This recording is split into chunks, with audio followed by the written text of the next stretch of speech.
folks, welcome boys and girls, ladies and gents. Live Q&A, I've forgotten what number this is now. I think it's number 6 maybe? Either way, whatever number this might be, thank you for joining me once again. Now I'll get this out of the way straight away. I've got a fan in the room again today. 2 reasons. 1, it's very warm in here. Number 2, last week, if you saw last week's live Q&A, you may remember that it dropped out suddenly, and I think that was due to my phone overheating. So I've got the fan for 2 reasons. It is technological and it's also personal, so please forgive any noise you might be hearing from the fan. Other than that, we're good to go, and you'll notice I've moved to a different room today as well as last week. The lighting in the appointment room, which is the Gibson Custom Shop room behind me, was atrocious. So I've moved to the Fender Custom Shop room, as you can obviously tell by my surroundings. I think this is good. I think this is where we're going to stay. I think this is a nice little session room for the live Q&A. So here we go. I'm starting off in pretty significant style. I want to kind of revisit a theme that I set out a few live Q&As ago, which was basically to pit a few different guitars at different price points against one another, not to compare them specifically, but just to kind of show what's available. If you've got your eye on a particular type of guitar, just to show you what certain price points and certain budgets will get for you. It's not always that obvious, so I kind of picked 3 guitars today that I think do a good job of kind of being applicable at different price points. So we're going to get onto that, but also, as is always the case with these videos, I want to treat this as a live Q&A. So if you've got any questions that you want to know, specifically about the gear that we sell here, or kind of my thoughts on gear, whatever it might be, please just drop a question into the live chat. I'll be more than happy to answer. Now, I just want to also point out that I'm always very grateful for when you guys chime in with where you're watching from. I always find that very interesting. So let me know in the comments below. I'm sure if you're a regular viewer of these live Q&As, you'll already know the drill. I see you need to turn that fan off, Jack. Take one for the team. Okay, maybe you missed, but I outlined a couple of reasons why the fan's here. 1, it's very hot, and 2, my phone overheated last week. So I'm going to keep it on for a little bit, but I will drop it off when I get into the kind of, as I tend to do when I start waffling endlessly. So forgive me for now anyway. What I want to do is just talk a little bit about this guitar, and this is kind of the main focus I wanted to put on today's video. This is the latest Nick Hoover guitar that we've just received.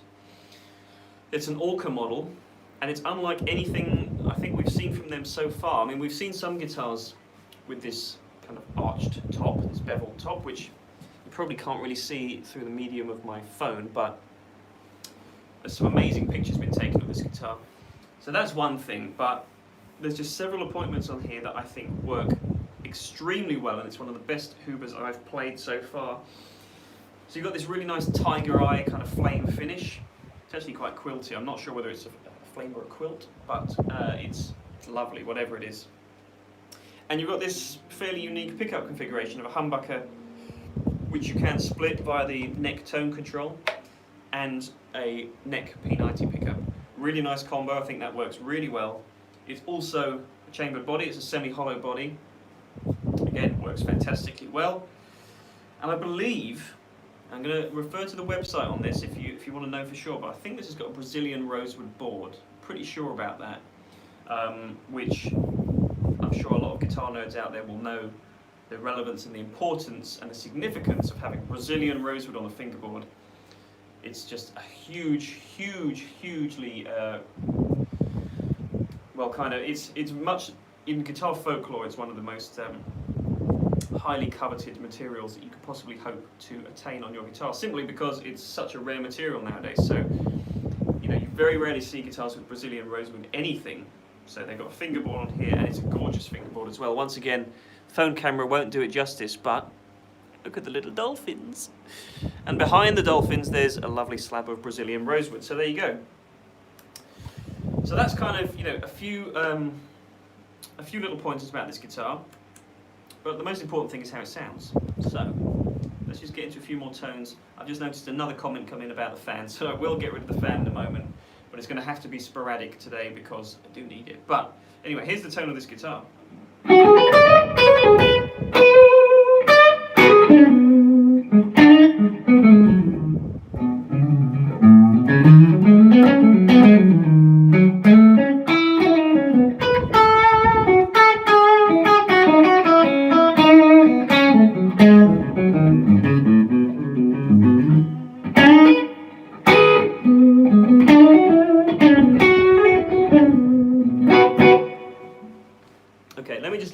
a sec while I talk about this fine guitar. Let me know if that's considerably better. I imagine it is.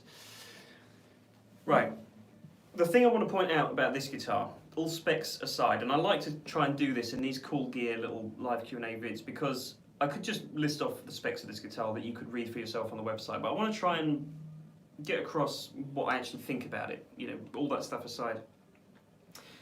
Nick Hoover guitars always have this anyway, but this one has it just in absolute spades.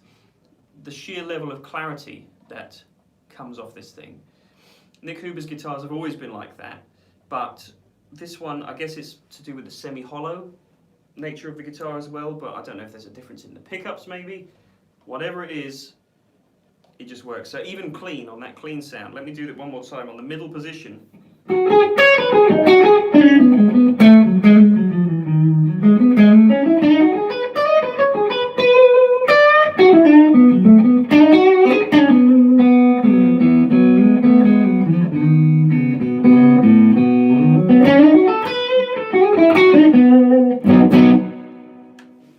I can't get over it. I mean, I've played loads of guitars that have an abundance of clarity, but what's interesting about this is that it kind of encourages you to just play a little bit more tastefully because you just enjoy each and every note. You enjoy the articulation and you enjoy the nuance of every note. And that's not always the case with certain guitars. I do think it applies a little bit more to semi-hollow guitars. A lot of them tend to do that. You know, for example, if anyone's seen my own channel, I recently bought a 335, and that does that as well. But this is just kind of something a bit different. I guess it's something about the smaller single cut body style. It's a little bit more direct. Just every note just sings on this guitar.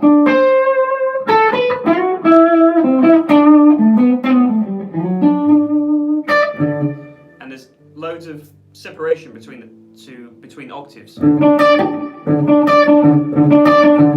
Which, you know, sounds like kind of a silly little thing to point out, but it's not always the way.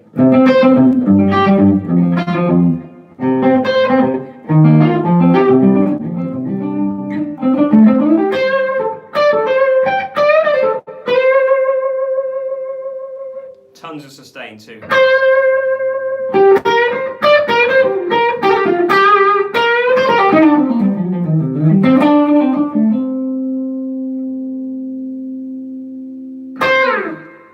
Loads of sustain. So it works really well on all fronts.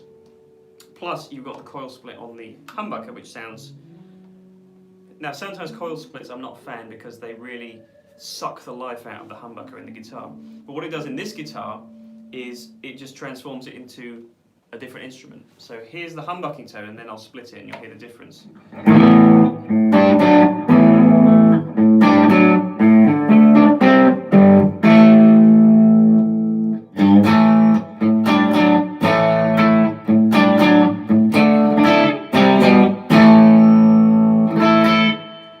Becomes way more like a telly and it matches nicely with the P90 too.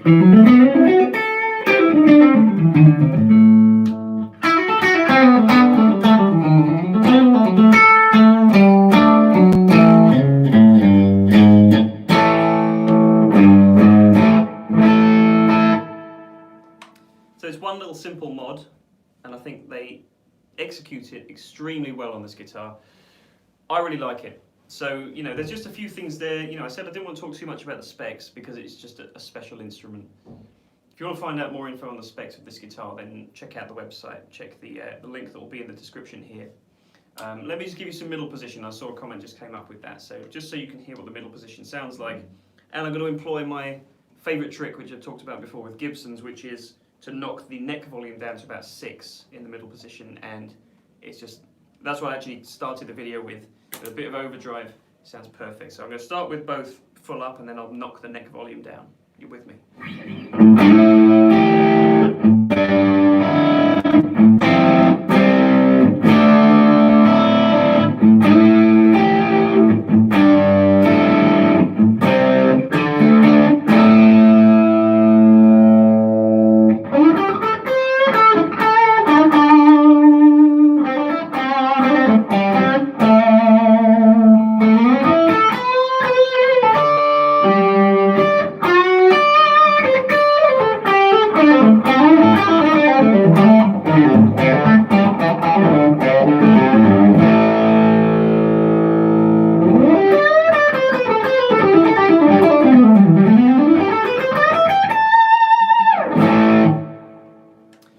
So I can't stress this enough. This guitar has an abundance of fatness to it. It has an abundance of clarity, and it has an abundance of musicality as well. And those three things are all you need with an electric guitar, I feel, because those are the three things you look for. You always try and make your guitar sound nice and fat. You always try and make it sound clear, and you want it to bring something out of you in a musical kind of way. And this does every one of those things. And you know, it does have a price tag to match, but you can totally see why and where it comes from. So, once again, this is a Nick Hoover Orca, 1 of 1, I believe, semi-hollow design. I'm just going to play a little bit more because I can't help it. I'm going to go a little higher gain actually, and you'll hear what I mean about the articulation, because sometimes, you know, when you pile on the gain on the guitar, it sounds nice and thick, but you lose the independent note kind of tone. So let me just show you how that is not the case with this instrument.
Alright, so higher gain, all the reverb, it just works. It works so well. Whoever ends up with this guitar is very lucky. I mean, all the Nick Hoover stuff that I've played has been kind of leaning this way. That super uber clarity, if you like. Uber clarity. Sorry, allow me that one. Uber clarity, super sustained, but just the musicality of the way that all comes together is quite rare. And I'm quite excited by this guitar, you can probably tell. So check out the web listing for this if you want to find out more info about it, because it is a very special guitar, and technically it's got a lot more going on than I'm giving it credit for in this little waffle, but I wanted to just kind of impress my just thoughts about it really, which you wouldn't be able to get from the website. So hopefully that gives a little bit of insight and a reason why you should check it out. Even if you're not interested in buying it, just check it out, because I think you'll learn a lot about guitar craftsmanship just by reading the description of this amazing thing. So I'm going to put this down for a while. I'm going to move on to a couple of other instruments. Now, as I said at the top of this video, I want to kind of treat this with 3 guitars in mind today at 3 totally different price points. So you kind of get an idea of what you get at each stage, and I think it's just, this isn't a direct comparison, obviously, because I'm going to be comparing this guitar, which I'm not sure exactly how much it is, but I think it's probably nearing 5 figures, whereas these other instruments are certainly not. So, you know, it's unfair to compare them, but it's still the kind of category of guitar I want to stay within the same lane, so you've got an understanding of what attributes makes these so great, if that makes sense. Right, before I move on to the next guitar, let me just make sure I'm not getting any of your questions lost in the ether of the live chat, which tends to happen sometimes. So let's see. We've got a few people chiming in today, so it's great to see. Bob's in Chicago, USA. Thanks for letting me know, Bob, because I do find this very interesting. As I said before, I think it's great that we've got viewers from all over the place now, which is very exciting. So please, whenever you comment, I'd appreciate if you let me know where you're commenting from. I think that's really cool. Okay. Let's see what else we've got. Blood Rainer. Jack, here from Spain. I'm obsessed with the Origin Effect Revival drive. Would you mind to get one to play in one of your vids, either Peach or my own channel? So we've done a few Origin Effects revival drive videos. We did the big boy with Simon from Origin Effects a couple of years ago, I think, just after it came out, and that was really in depth. So if you haven't seen that video, I'd recommend that, because Simon is the head designer at Origin, and he came down, was very gracious to basically talk through the entire design process and every component that went into that design. And he's such a cool guy, and he really went in depth, and it's clear that the passion at Origin Effects is what I really like about them, because they're so obsessed with old cool gear and trying to replicate it in a modern way.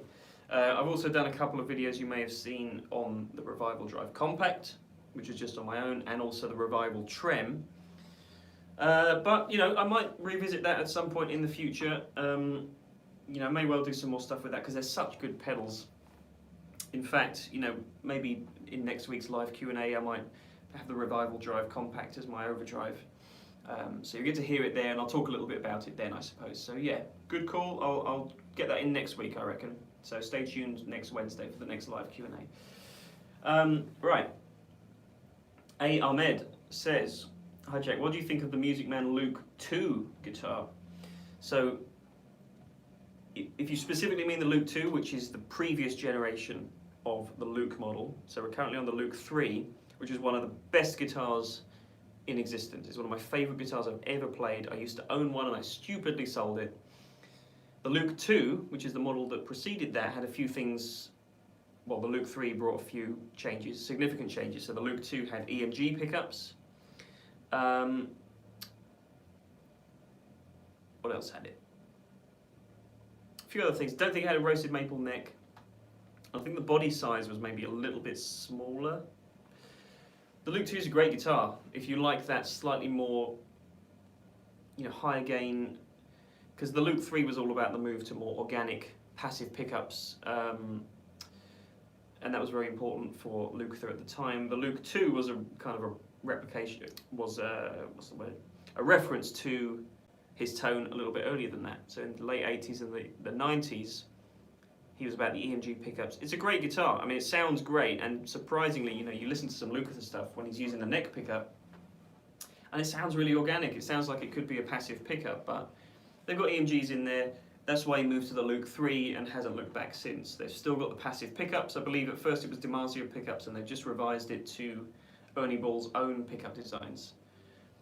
They all sound great, but the Luke 2 is a great guitar, so maybe if you stumble across one second hand or something and you're considering buying it, I would just do it, because they feel incredible. The neck profile on Music Man guitars are second to none, and they're really in a class of their own. So the Luke 2 will get you in that camp if you don't want to reach to the Luke 3, but I do think the Luke 3 is a better guitar.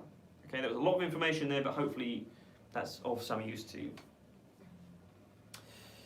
Herbert Roxas asks, what amp and pedals are you playing through? Okay, so as always, in the cool gear segments of these live videos, I want to not only show you some cool guitars, but also some cool pedals and cool amps too. I'm actually playing through the Tone King Gremlin, which is an amp that I did a video review of on here quite a long time ago, and it's still one of our most popular videos. We're constantly getting new comments on it. People love the sound of that amp, and it's a brilliant amp, and I think we've just got them back into stock. It's a little 5-watt, I think it's got one KT66 tube in it, which is excellent, and I just think it's great. It's got a built-in attenuator, so I'm in a very small room here today, and I managed to get the amp kind of up to a level that I really like. I've also faced it away from me. It's facing the wall, which helps with the volume, but just using the attenuator is kind of the perfect home amp. So here's what the amp sounds like.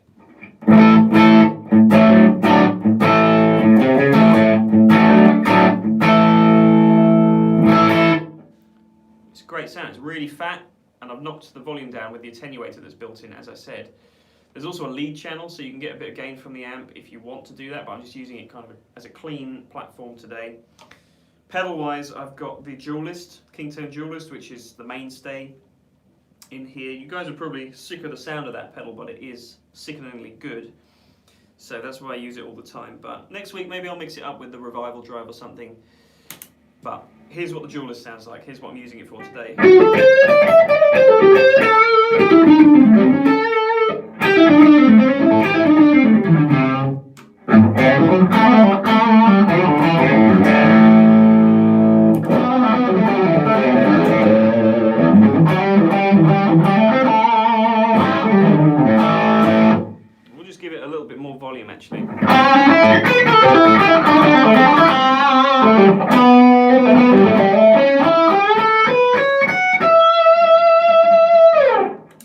Okay, that's the dualist, and the other pedal that you may have heard is some reverb.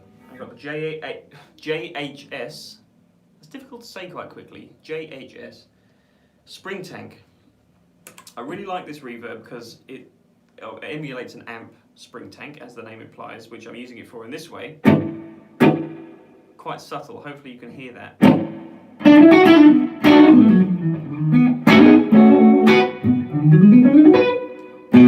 But it's got this second switchable level control, so you can ramp up the mix of the reverb.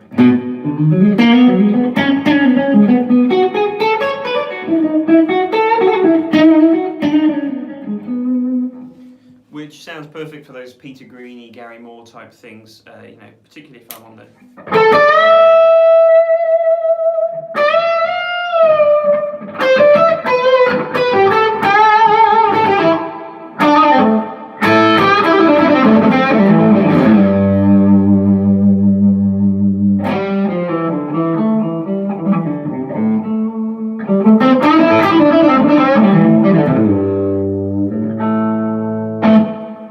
Okay, so that's the rig. It's just two pedals and a little Tone King amp today. Sounds great. And something I forgot to say when I was talking about this guitar earlier, or if you've just joined, I was talking about this Hoover Orca guitar earlier. It's super, super dynamic. And that's a buzzword I use all the time to describe guitars that I like. And what I mean by that is, I'm not even touching anything. No pedals are being changed here, but I can go from...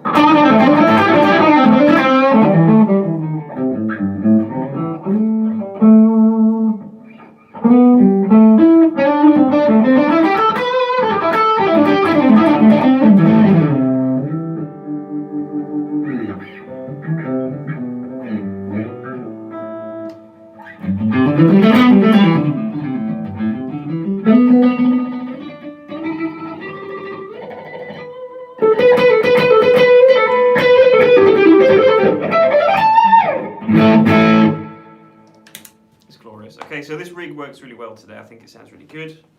Hopefully it's translating through my phone to YouTube in a similar kind of way. It sounds great in the room.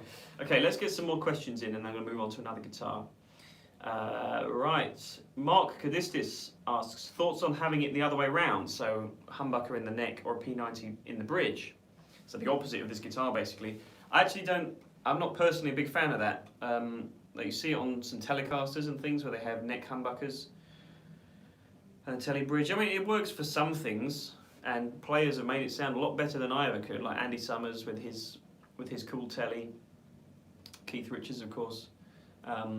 But yeah, personally I don't like it because the neck pickup is always a lot stronger sounding, just because of magnetically where it sits on the guitar. Whatever pickup is here is always going to be louder and more powerful sounding than what's here. That's why you often have hot bridge humbuckers. But you know, when you kind of tip the balance and you have the more powerful pickup here, you struggle to make the bridge sound as impactful, I find. So I like the kind of progression to flow from a slightly weaker sounding neck through to a bigger sounding bridge pickup, and it works differently for everyone. I mean, the ideal, I think, is to have two pickups that are pretty much the same output. I don't know how powerful this humbucking pickup is. It doesn't seem like it's overwound or anything, but it sits quite nicely with this. Whereas if this was a super hot pickup and that was super weak, I can at least work with that more so than if this is super powerful and that's super weak, if you see what I mean. So I prefer it this way, but there's great reasons to have both. And of course you can just use your volumes to blend the two, but I like the way this works. Okay, Vasilis, how are you doing? Can you tell us your thoughts on Suhr Classic T? Well, I'm going to come on to an instrument that sits in that family, so I'm going to come back to your question when I move on to the next guitar, so hold on for that. Right. Okay, Ted Adlington. Anyone interested in an arch top would play it clean. Why is it always distorted? Sorry, but you were talking about clarity and using distortion. Okay, I see your point. I mean, this is actually pretty clean. Maybe it's compressing more through the medium of YouTube, but you don't need to have it clean to hear the amount of clarity this guitar has got, right? So let me just show you. I mean, this is the cleanest sound, so let me show you what it sounds like one more time.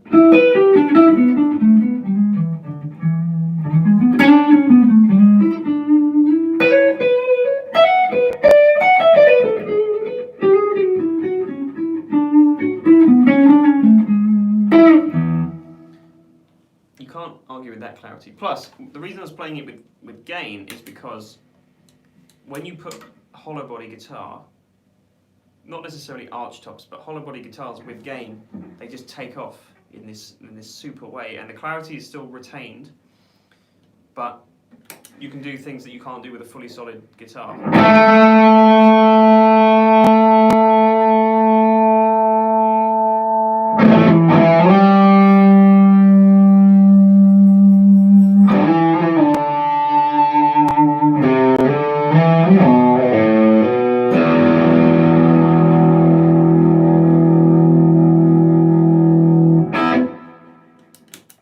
So, you know, why not do both? I appreciate what you're saying about the clarity with a cleaner sound. And yes, it's probably a little bit more obvious there, but in a lot of musical contexts, these guitars work just as well as if they were bone dry clean. So just bear that in mind. You know, I think there's cause to use both. Okay. Let's see what else we got. A couple of questions about GS Minis from a couple of different people, I think. I really like GS Minis. I think they're superb guitars. For the money, they're probably... I think for what they are, they're probably the best acoustic guitar you can get. Because, you know, if you don't compare it to other full-size acoustics, it's been purpose designed to fit that smaller format, and it's scaled down deliberately from their Grand Symphony model. So it's just a small version of that guitar. And it's designed that way, and it's been priced that way. So I think the GS Mini, for what it is, for its intents and purposes, works extremely well, probably better than any other guitar on the market at that kind of price. I mean, I think they're great fun as well, and you know, you can legitimately gig with them. I know a lot of people do. I used to gig with a GS Mini on and off, you know, just put the little ES Go pickup that they would sell. But of course you can buy GS Minis with pickups on board. But just as a guitar to sit and play with at home, I think they work great. I really like GS Minis. So I see someone is asking about, is it worth it, basically, for the money, as opposed to a solid wood guitar for that kind of price.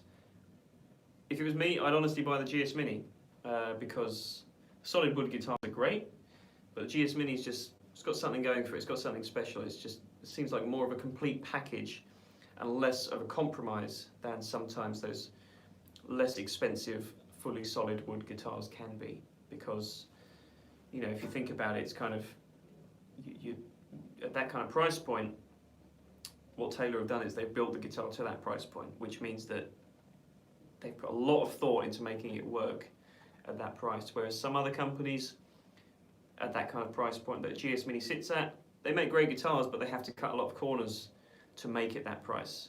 Hopefully that's kind of making sense. I just think GS Minis are great guitars for the money, and you won't go wrong. So, you know, bite the bullet, my friend. Okay. Let's see what else. Okay, P. Witten was asking a question. It seems like it's been chopped up into a few different comments. Bought a Suhr Modern from you guys about 4 years ago, and I'm considering selling it and getting the affordable Nick Johnston Schecter. Selling purely for financial reasons, if wondering. I know it's a downgrade, but also really want single coil as well as 22 frets. Okay, well, I'm sorry to hear that about your financial reason to sell that guitar, because the Suhr Moderns are pretty much inimitable. I think nothing else quite sounds or plays like the Suhr Moderns do. That said, the Nick Johnston is a great guitar. You know, it's probably, what, a third of the cost, if not a quarter of the cost. And they deliver really, really well. You know, particularly the HSS model that you're talking about with the humbucker in the bridge. You asked about the neck profile from memory, I can't really. The Suhr's definitely got a slimmer neck, a much more modern feeling, sort of slimmer, slinkier neck, whereas the Nick Johnston is a little bit more hefty because the actual USA Nick Johnston guitar has got quite a considerable neck on it. So it is different, you know, it's more in line with like a Suhr Classic Pro. So if you're familiar with Suhr's classic guitars, the Nick Johnston Schecter is more in keeping with those. So a little bit more vintage, a little bit more, I would say, versatile, like you said about the single coil pickups that you kind of want the benefit of. I think there's nothing to lose, but just be prepared. It is a different guitar. It's a much more vintage-inspired guitar.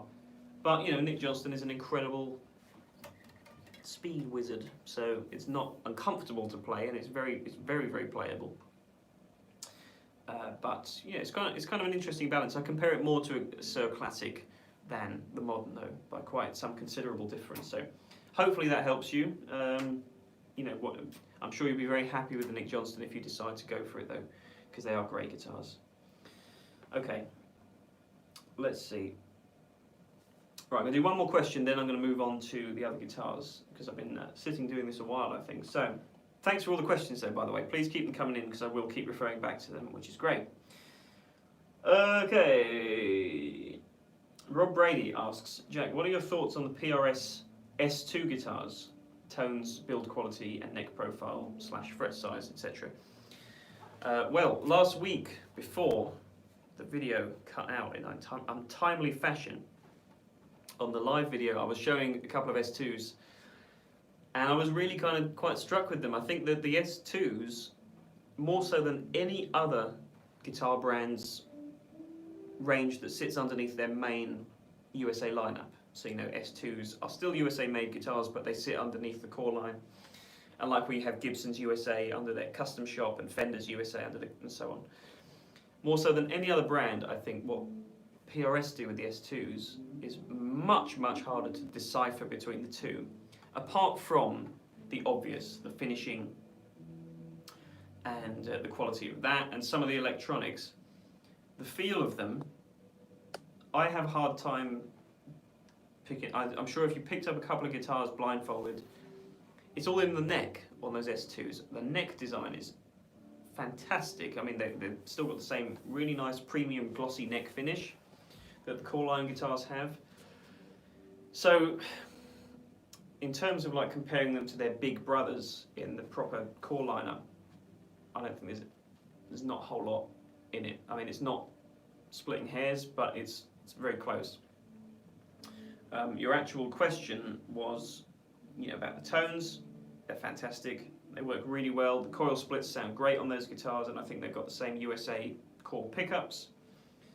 The build quality, I've kind of covered that. It's great, and the neck profile, as I said, is pretty much, it's like a pattern regular on most of those guitars, and it's the same neck profile that they use in the core line guitars. As far as I know, and as far as I can tell, they're fantastic. Fret size is a totally different question.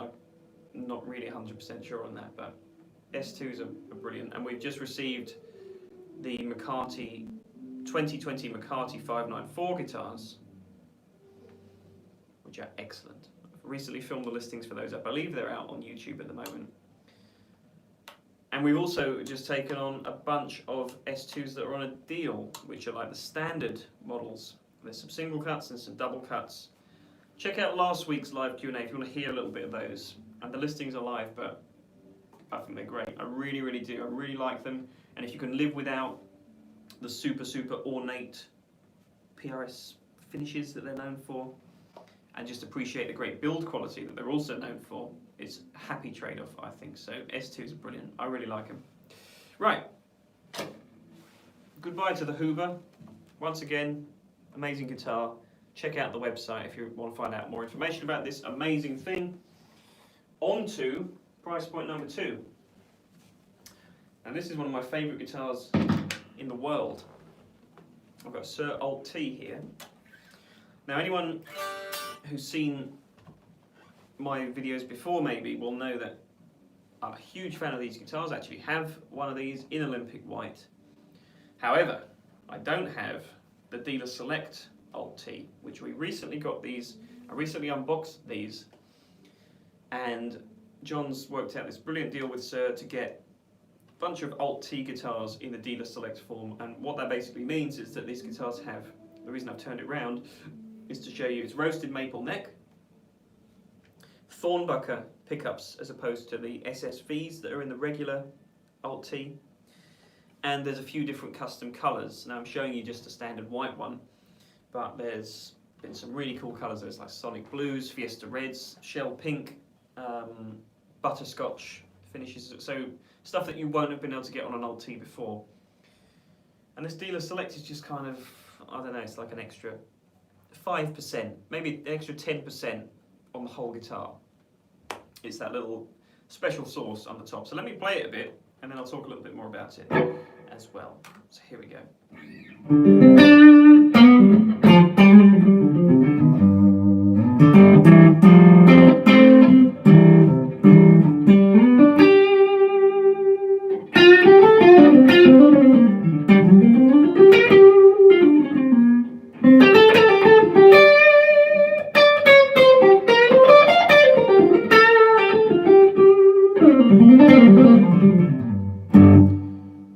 Right, so before we were talking about the clarity in that Hoover, and it is kind of next level, but this Suhr still really excels at that, and it's one of the reasons I've always loved this.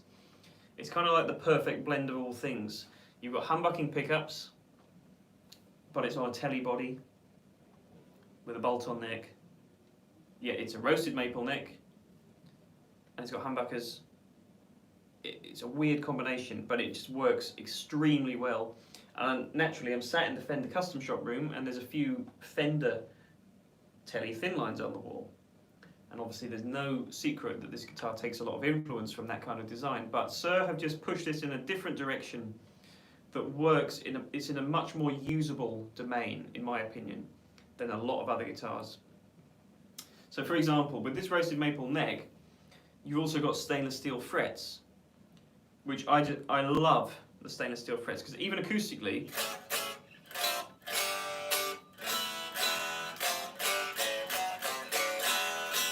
it's a really zingy, alive sounding guitar, and not everyone likes that, but I really do, and it translates to the electric tone as well.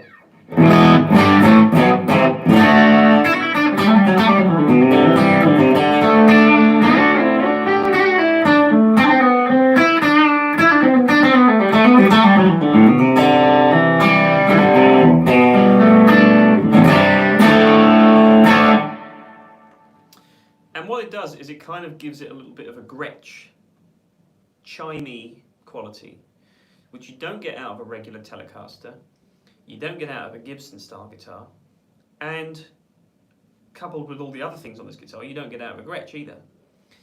So it's just got this really unique tone, and I've always found whenever I've used this guitar on a gig, you always hear it in the mix. You always hear this guitar, it never gets lost. Let me show you with a little bit of gain just how well this thing cuts, and it means that chords, when you play open chords, or quite complex chords, like maybe some ninth chords, everything just rings out. So let me show you what I'm talking about.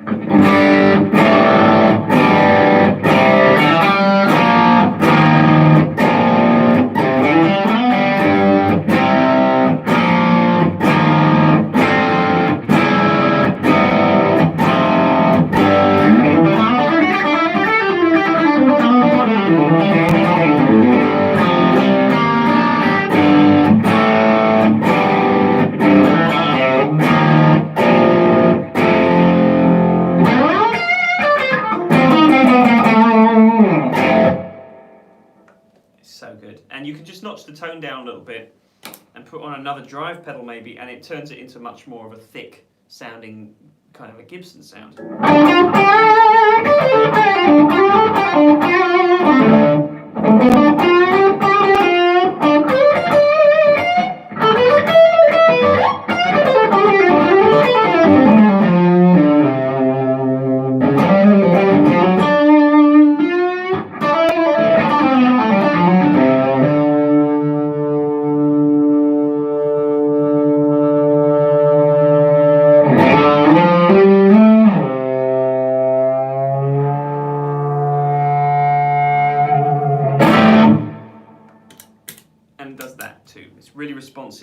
back nicely.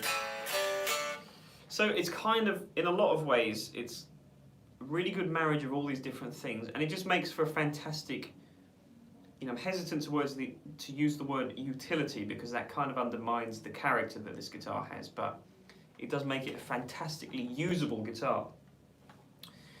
Now, not only does it do the higher gain things, but the middle position on this, which is both humbuckers, is one of my favourite sounds for really chimey, kind of open string chords.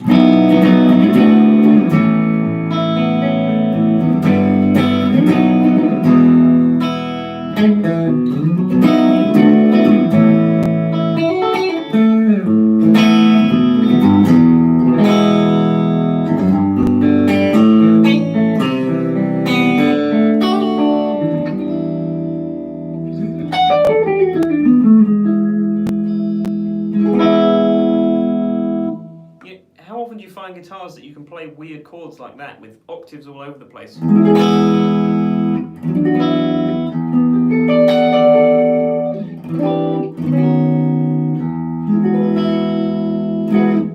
And every note is clear. I just love it. I think it's a great guitar, and this dealer select version, I'm actually not that happy with it because it's better than my guitar, and I hate to say that, but it just is. It's a better design, it's a better Alt T. So if you hadn't considered an Alt T before, here's a very strong recommendation for one from me. If you had considered an Alt T before and you were just waiting for the right spec, wait no longer, because these guitars in these custom colours with these pickups and with the roasted maple neck is kind of perfect. Now I've just seen a comment come in this very second. Say, what guitar for funk? From Jim Kiosis. I apologise if I butchered your name there, sir, but why not one of these? Because you've got a 5-way switch, so as well as the humbucking tones, you've also got a neck split coil sound, which sounds like this.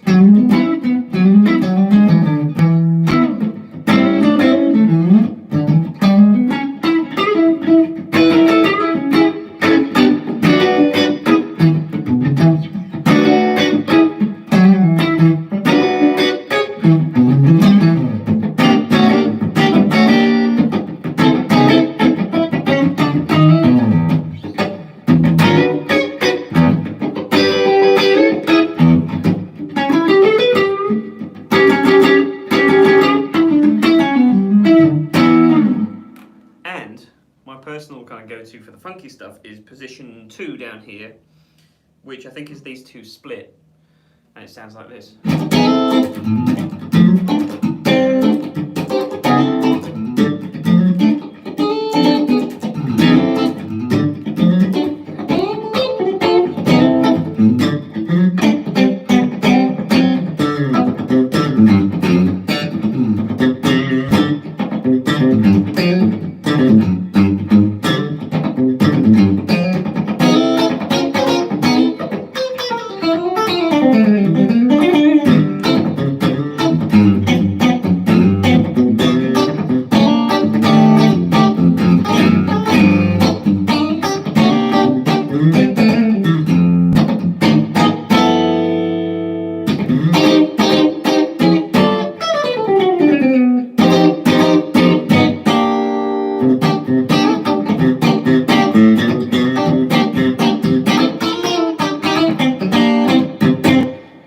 Great for that, plus the often overlooked bridge humbucking sound for funk, with the volume rolled down a little bit. It's perfect. It's the best funk sound ever.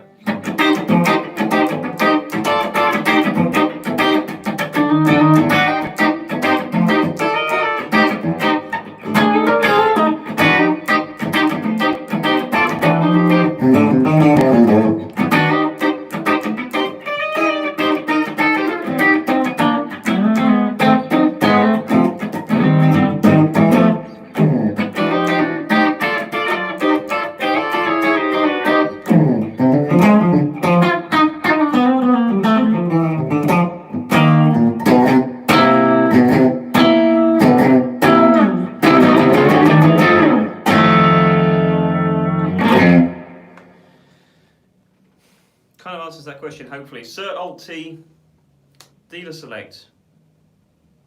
There we go. One of the best guitars I've ever played. I think it works well for a lot of people and a lot of different styles. So check one out on the website, because these guitars are exclusive, thankfully, these dealer select ones, and I just think they're great. I think they're kind of the perfect spec. The spec these guitars always should have been, and yet they are today, so that's great. Now, I've kind of come down considerably from, I believe, around £7,000 or £8,000 on the Hoover to around 2,500, 3,000 for this guitar. Considerable drop, not a considerable drop in quality. Of course, there are certain things on that Hoover that are super special, like the Brazilian raised-wood and so on, but if you're talking in terms of tonal quality, there is a jump. Definitely there is a jump, but if you're just looking for a great gigging or recording guitar and you want that semi-hollow vibe, I always find it hard to beat anything, to beat the Alt T. So, there's an interesting little comparison there, hopefully. Right, I'm going to get a few more questions in before I move on to the final guitar. Let's see what we got. Actually, I'm just going to pop this down. I've been talking a lot and it's quite dry in here, so let me just get a bit of water on the go.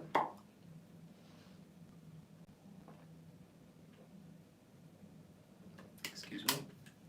Okay, let me see what else I got before I move on to that last guitar. Right. Taco Conch, interesting name. Does the semi-hollow body cause any feedback? It does a little bit, and earlier on in this video I was kind of showing the virtues of that, where when you're playing with some higher gain sounds, the nature of a semi-hollow body just kind of takes off and it pushes harmonics out and feeds back in a really nice way. I don't think it feeds back in a negative way unless you're incredibly loud and playing at incredibly high levels of distortion. Most of these guitars are engineered very well to offset any unwanted feedback, particularly guitars like that Alt T that I just played. So they do feedback, I think it's only in a good way. Right, Aronson Visual, do you guys have Ibanez guitars in stock? We certainly do. As for exactly what's in right now, check out the website. There's a bunch of guitars on YouTube as well where I've played the Ibanez stuff. Duvel Elite that you ask about, there's definitely videos of those. They're phenomenal guitars. If you want a high performance kind of, I hate using the word shred machine because it kind of instantly turns some people off and makes some people sick in their mouths a little bit, but what I mean by that is very, very playable and very well suited to higher gain tones, but they do really nice cleans as well. So yeah, the Ibanez guitars are fantastic. There's quite a few in stock and there's certainly more on the way, so check out the Peach Guitars website for the full inventory of the Ibanez stuff that we've got. Where are you live? Asked Sneha and Simona Show. I'm in the Fender Custom Shop room. A little bit of a change today. I've sorted out the light problem from last week in the other room, and it just makes everyone a bit happier that I'm further away from the office where everyone has to take your calls. I was playing quite loudly last week and it wasn't great, so I've moved away. We're in a different room, different location. This is the Fender Custom Shop room. There's loads of great stuff in here. Okay. Okay. Blood Rainer asks, Jack, it would be interesting for me to see you compare the tones of one EMG's ESP single cut with a Gibson Les Paul for bluesy tones. That is quite an interesting idea, because EMG pickups always get branded with the metal brush, and they're very good at that because they've got very, very fast attack. It's very direct, it's very punchy sound, but they do actually have quite nice clean tones sometimes, and particularly in those ESP guitars that you're asking about. They're such well-made guitars, and sometimes you find that if an instrument is not that well-made and it has EMG pickups, then the EMGs kind of become the whole tone of the guitar, which is great if you just want the EMG sound. But when you've got a guitar that's as well made as an ESP, the EMGs just complement it, and you can use it in a lower gain or even a clean way, and the guitar still has its character, if you know what I mean. So, interesting point, as opposed to a Gibson Les Paul. Yeah, it's a good question. We'll see what we can do in the future. Okay, it's time for my obligatory direction away. So Patrick Carroll asks a good question. Hey Jack, could you share your approach to bending vibrato? I appreciate the question, and what I tend to do if people are asking questions about playing, I'd kindly refer you to my own YouTube channel, which I'll link in the description below, but it's Jack Griffiths Music, and I talk about sort of playing techniques and music and stuff in general over there. Here I like to just keep things about the gear. So thank you very much for your question, Patrick, and if anyone else has got any questions about playing, yeah, please check out my own channel, Jack Griffiths Music, and ask the questions over there, and I'll get on those kind of subjects on that channel. But here it's all about gear. But thanks for the question. Okay. When is the El Macambo pickups video coming? Somebody asks. Good question. I believe John was working on a couple more today, so they're certainly on the way. They're certainly imminent. They sound fantastic. I'm very tempted to get a set of those El Macambo pickups for my own Strat, but you know, we'll see. But check them out on the website if you haven't heard of them. They're very, very interesting pickups, and there's going to be videos coming out very soon, so stay tuned to the YouTube for that. Okay. I think... Yeah, interesting question here. That sounds amazing. Do they make lefties? Referring to the Alt T? Well, yes, they do. We've got some dealer select left-handed Alt Ts, and better yet, they're coming in every colour that the right-handed guitar is coming in.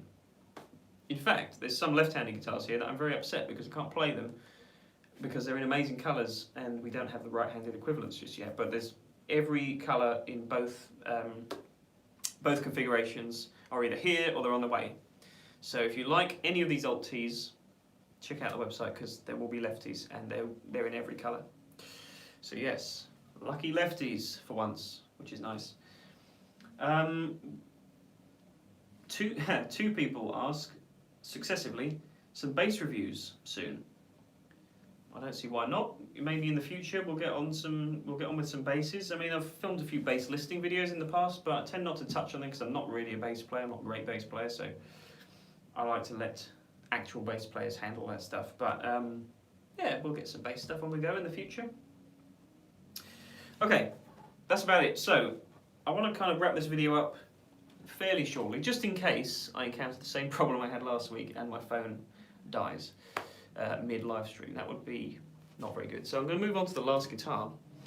Now, I've talked about guitars in the thousands of pounds so far. This is not that. This is the third and final guitar I'm going to show you by Ibanez.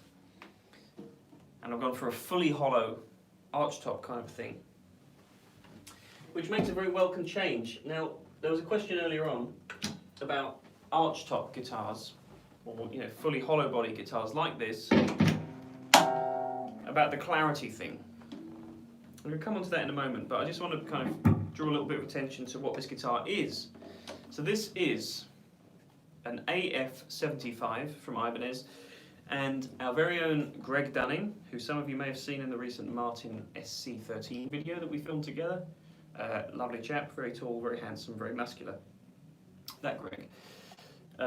He put together this deal with Ibanez, and we've got quite a few of these guitars available. Not only these, but there's some very cool semi-hollow kind of 335 style things as well.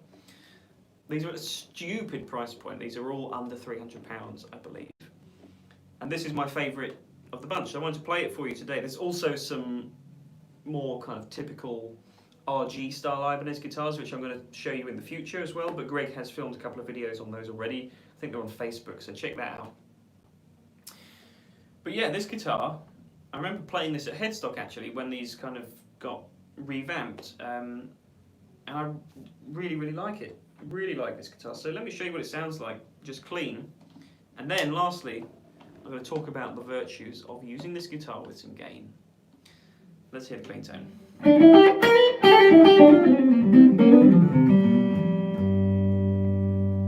If I knock the tone back.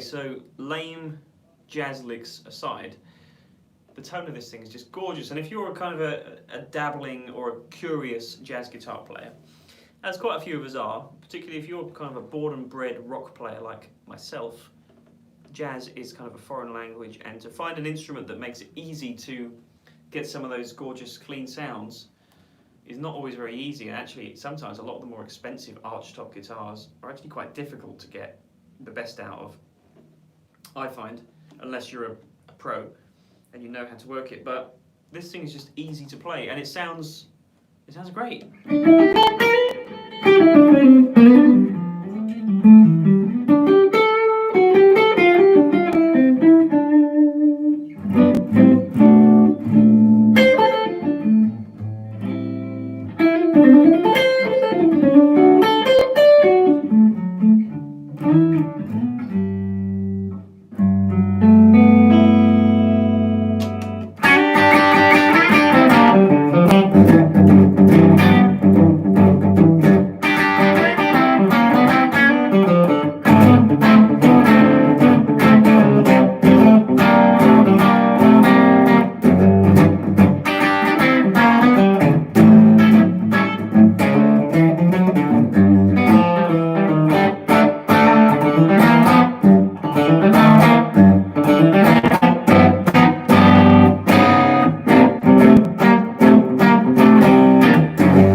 It can do a lot of different stuff. So maybe you've always written off hollow body guitars before.